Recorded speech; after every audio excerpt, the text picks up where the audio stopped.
Hi everybody, I hope you're having a great day. In this video I'm going to be covering Pandemic. He made his first appearance in X-Men Volume 2, issue number 194, that was released in February of 2007. His real name is Richard Palance, also going by the alias Pan, and he was a human mutate that stands 6 feet tall, weighs 199 pounds, having blue eyes and black hair. Now, Richard was a genius geneticist and chemist that created a virus that gave him the abilities of Rogue, but he was able to absorb an endless amount of mutants' powers just by touching them. This unique ability had garnered him the superpowers of nearly 300 mutants, which could all be used simultaneously.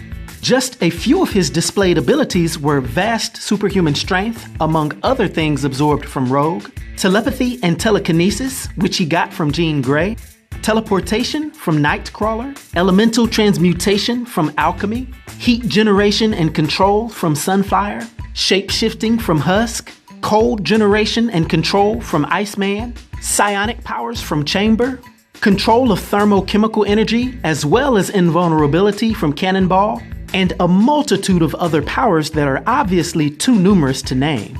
Now, Dr. Palance had actually been a physician for the X-Men for many years, and due to his knowledge of genetics, Professor X actually trusted him with finding a cure for Rogue's condition.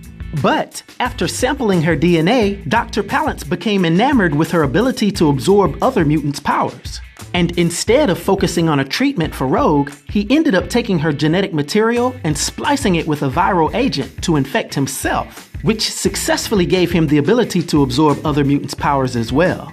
He would then surreptitiously go on to form the Fordyce Clinic, which operated under the guise of helping mutants while he was actually stealing their powers. He even captured the powerful Lady Mastermind and Omega Sentinel to experiment on. And in the end, he would have amassed at least 300 different mutants' powers.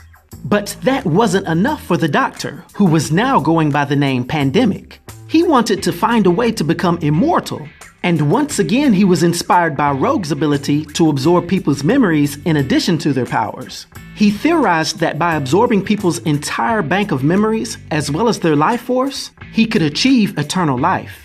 This megalomaniac then created the Strain 88 virus to implement this plan, although he'd want to test out its safety first by injecting it into Rogue. His mutated minions named Plague Dogs would then capture Rogue and take her to his base. But her X-Men teammates were right behind her. An epic battle ensued, in which Pandemic actually came out on top, beating most all of the X-Men. But just when it seemed like they were completely done, Cable unleashed the feral Sabretooth on him. And when Pandemic unwittingly absorbed Sabretooth's healing factor, the virus itself was destroyed out of his system, and this left him completely depowered. Pandemic would then spend the next year in a comatose state, his mind being caught up in an illusion that Lady Mastermind put upon him, all for sweet revenge. Yet it seemed as if Pandemic would actually have the last laugh, seeing as how he refused the adamant pleas of Beast, who was looking for a cure for mutants after the M-Day event. Now, for his powers and abilities, and his influence on the Marvel Universe, for my 1 to 10 rating, I'll give Pandemic a rating of 6, which is an expert rating. I hope everyone enjoyed this video. I'll talk to you next time. Be sure to like and subscribe to The New Sage.